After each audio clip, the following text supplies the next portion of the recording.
good morning. This is Jared and Nate from Ecarriercheck coming to you a day extra early. And instead of Friday, we're in on Thursday. So we won't be doing our normal Friday show. So we wanted to get on and just talk about our week, talk about what we saw, what worked, what didn't. And I'm excited to kind of break it down with you, Nate, because we had some new challenges this week. We had, quite a bit going on. And so, Nate, give me a rundown of, your week, something you learned, something you felt like you could do better. Just give me a rundown. That's a really good question. It was a really good week. It was a crazy good week. And I say that because my phone's going off like crazy. Have good questions.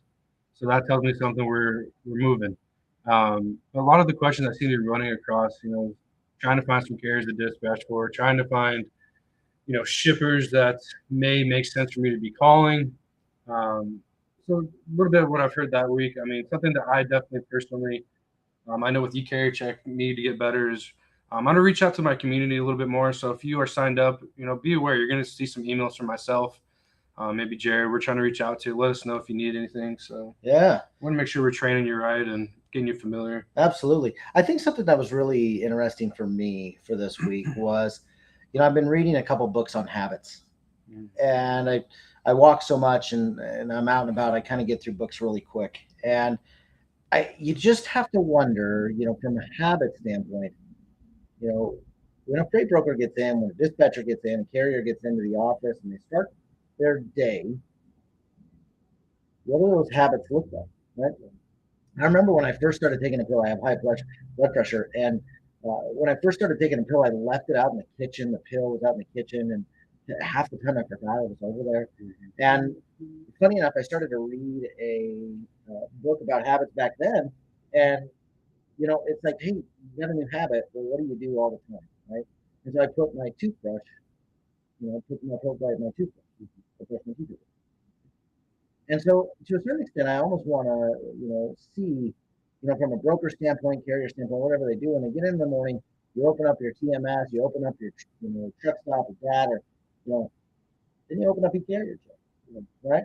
Yeah. And so trying to gain a habit to use new software is an interesting thing to talk about, right? Because you guys have a lot of opportunities for software out there. How do you grow those habits? The other habit that I want to talk to you about, and I'll get your perspective on this, is, we get so many people that call in, and the habit that they've reached is they call once, maybe twice, right? And they give up. How many people do you see like that, whether they're a dispatcher, a broker, carrier, whatever it may be? They just kind of give up on the process. Yeah, And I think the habit needs to continue. yeah, I agree. And to even help with that habit, make a habit every day of making 5 calls a day to shippers. Like I hear you say that a lot of the time. But I talk to a lot of people, thankfully I get a good question probably once a week at least. How many times do I need to be calling the shipper?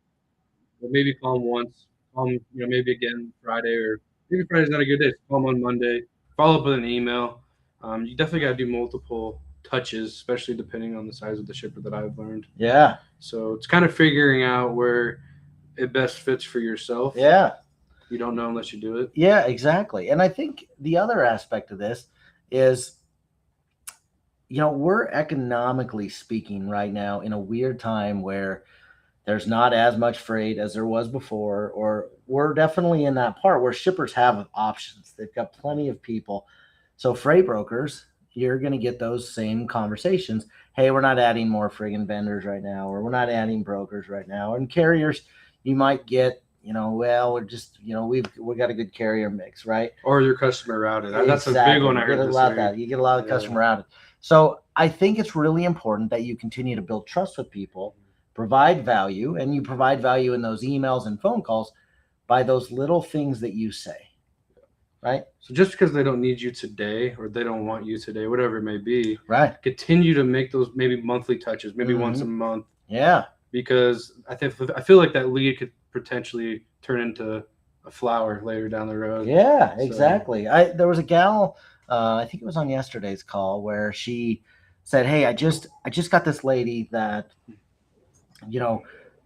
she's essentially said yes, she'll sign me up. We've exchanged some emails. She's gone a little bit quiet, and And I said, well, what have you done to provide more value since that conversation? And she said, well, nothing. How could I do that? And so I told her, I said, well, here's what I would do personally. If I was in her position. She's a carrier from Chicago. She's been making calls. We've been doing kind of some fun mentoring stuff with her. And so she actually ended up finding out an article about that company. It's just online. She printed it off. She wrote a little handwritten note. Said, I'm looking forward to being a part of your organization, and I love the direction you're heading. And what the article was about was, they were helping some children's hospital up in Chicago. It's kind of a cool little article. And she just put a little note, she put a card in there and sent it off. And it's just another touch that, okay, it costs 37 cents or 35 cents for the cost of the stamp, right? A little bit of ink, right? So I thought that was really interesting.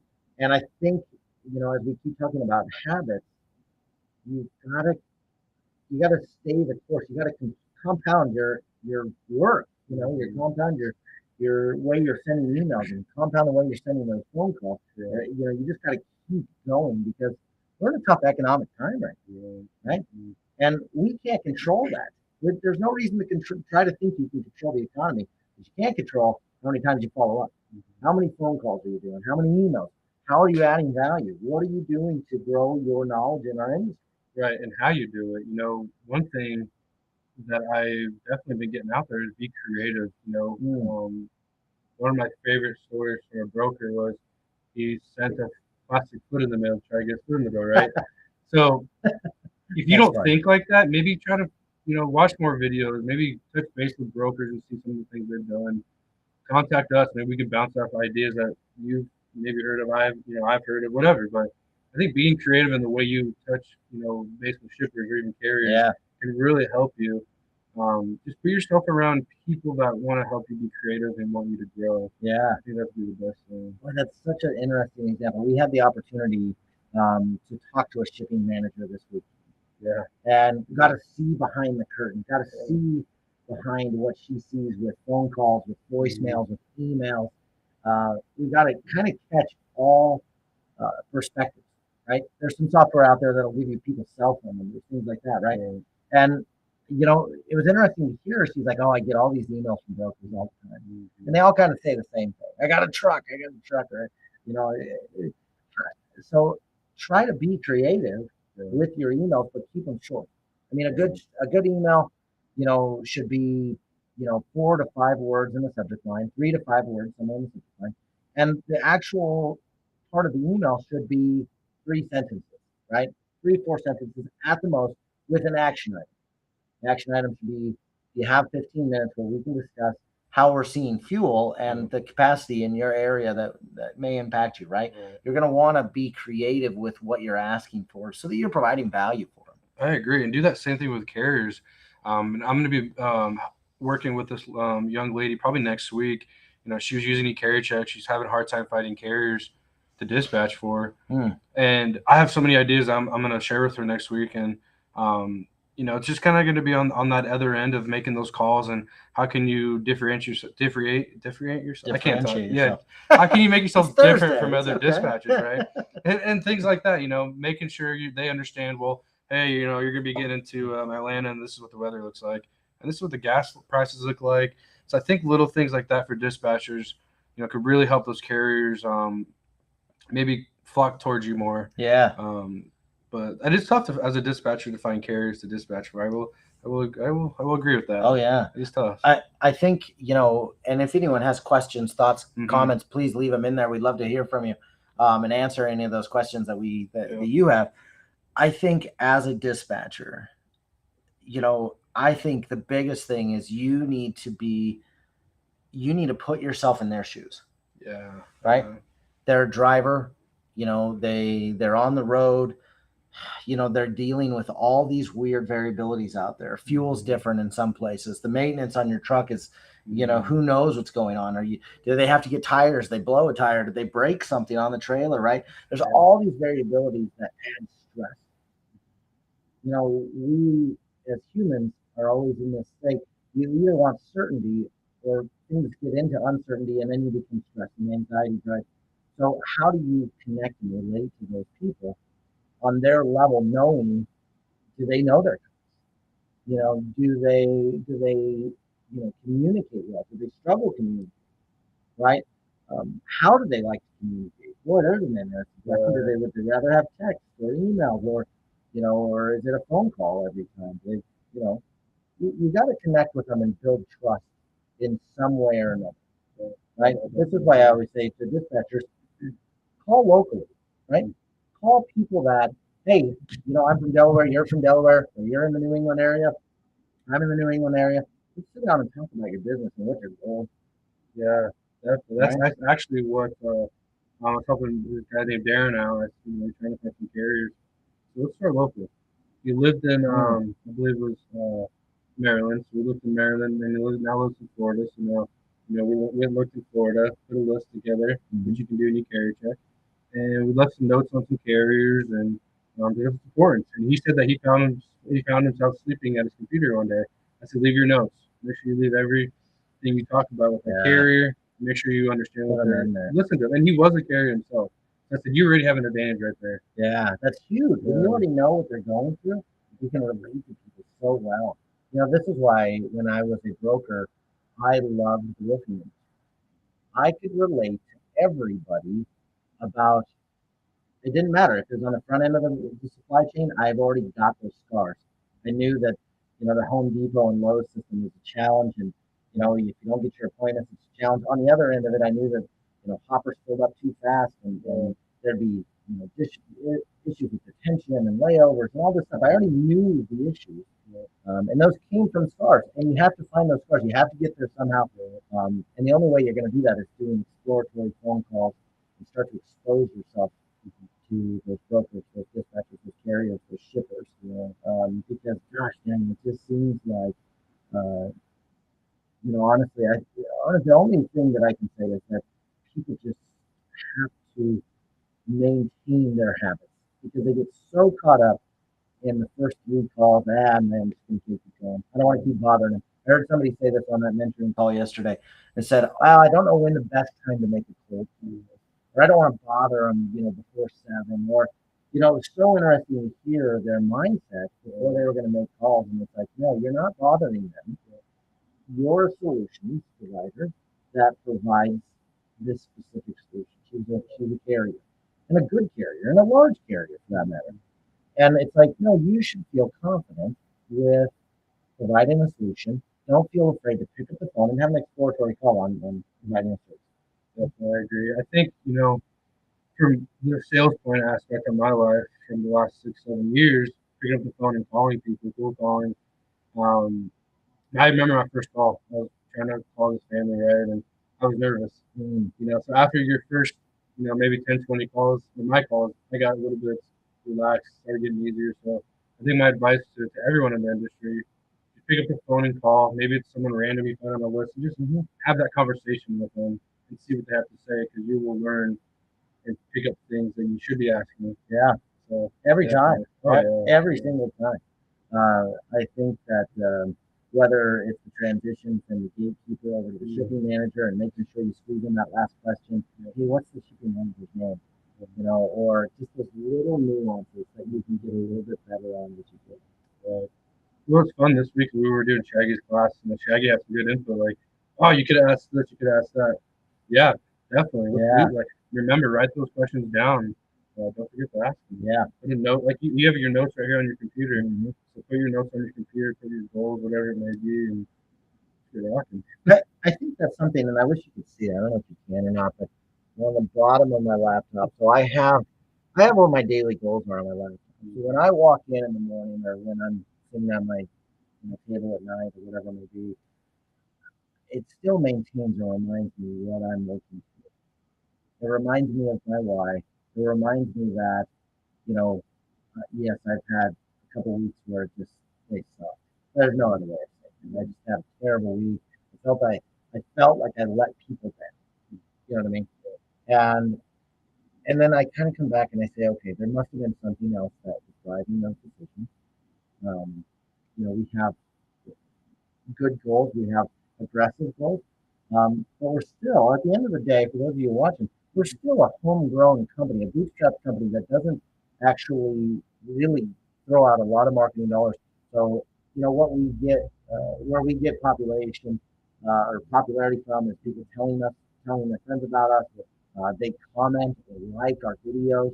Um, they get on there and actually be interactive in our community, which is what I love. Our community is growing every day, growing every week, and we couldn't honestly do this without you. So, please take the time to like those things so other people get to see the videos, because we do hope that we provide a lot of value in our lives and our training. And I know we offer a lot of trainings during the week. Give us a rundown of how do people get in touch with us? What does the trainings look like versus Q&A? Yeah, that's a good question. So we do 3 demos every week. We either see Jared or myself. Mondays at 6 p.m. Eastern, Tuesdays and Thursdays, 2 p.m. Eastern. And that goes for everyone that's just interested, or if you're a subscriber and need more training, check those out. Sign up from at ecarriercheck.com. Email us, give us a call. You'll see our contact info in the top left-hand corner. And then every Wednesday, we don't go live, but we do a Q&A via Zoom, and we have anyone that really would like to join, and we just kind of get together and talk logistics, talk the freight industry. I mean, a couple of times we didn't even talk Ecarriercheck. We just talked about Jared and Nate. What do I need to say to the shipper? Yeah. This is the response. Or, hey, I'm not finding carriers. What am I saying wrong? Well, nothing. Maybe we're just a little bit off somewhere, and let's take a different route. Yeah. So that's what those Wednesdays look like. It's almost just like strategy session. Yeah, Exactly. Let's just get together. Yeah. So, and then obviously, every Friday we go live, and we try to put out raw content. Like, we have brokers on, dispatchers on. We haven't got a carrier on yet, but we're going to put out raw content so that way everyone can see what it looks like just getting into the industry and making a call. Yeah. It's what it is. It's realistic. Yeah, absolutely. And then today, obviously, here in 40 minutes, I'll be doing a demo, of Ecarriercheck, and we'll go through our technology and our software. I gotta say, I am excited about some of the bigger updates that are coming. We got some interesting updates coming, although I won't get into too much detail there, but we do have some new fun toys to play with on our site to continue to grow your business in that aspect. So I'll have Nate's, put in our demo link here in the comments, and you have the ability to join us here in about 40 minutes to do that.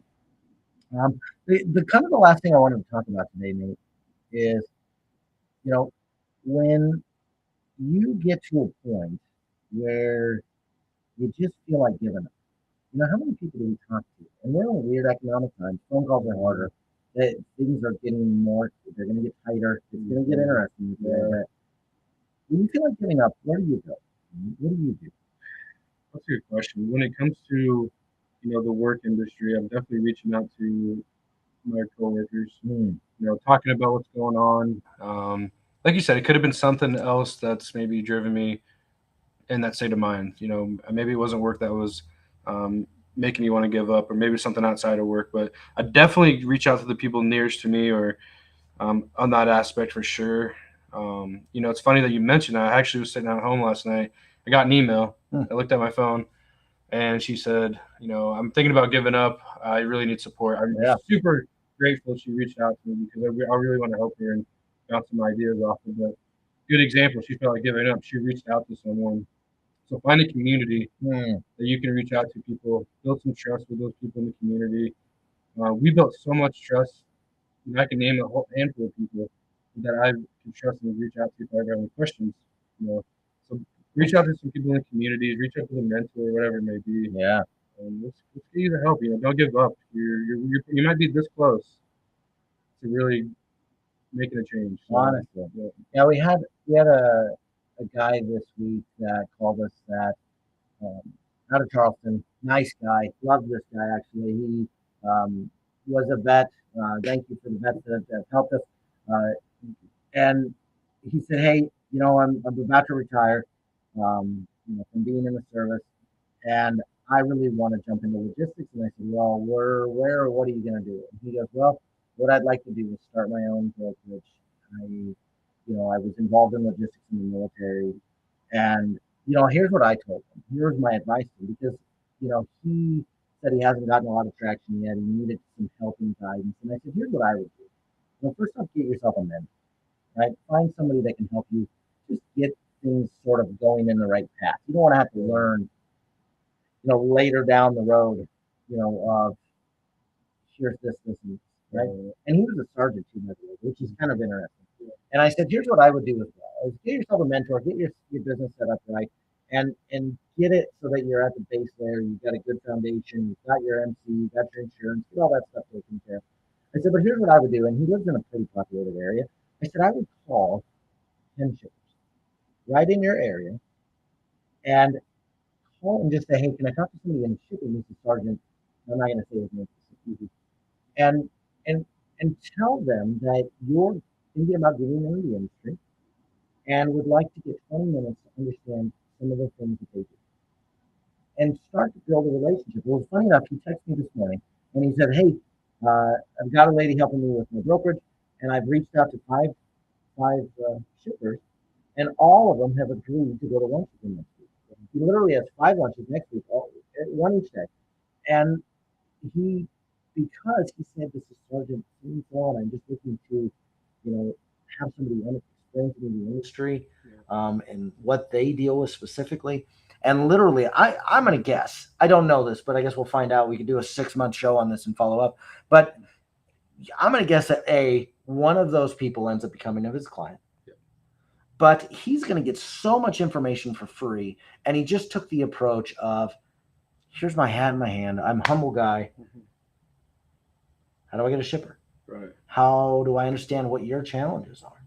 And I love this. This guy literally is just, to call and leave that as a voicemail and say, oh, this is Sergeant, and go down that road. And that's like, God, this is such a wonderful story to share.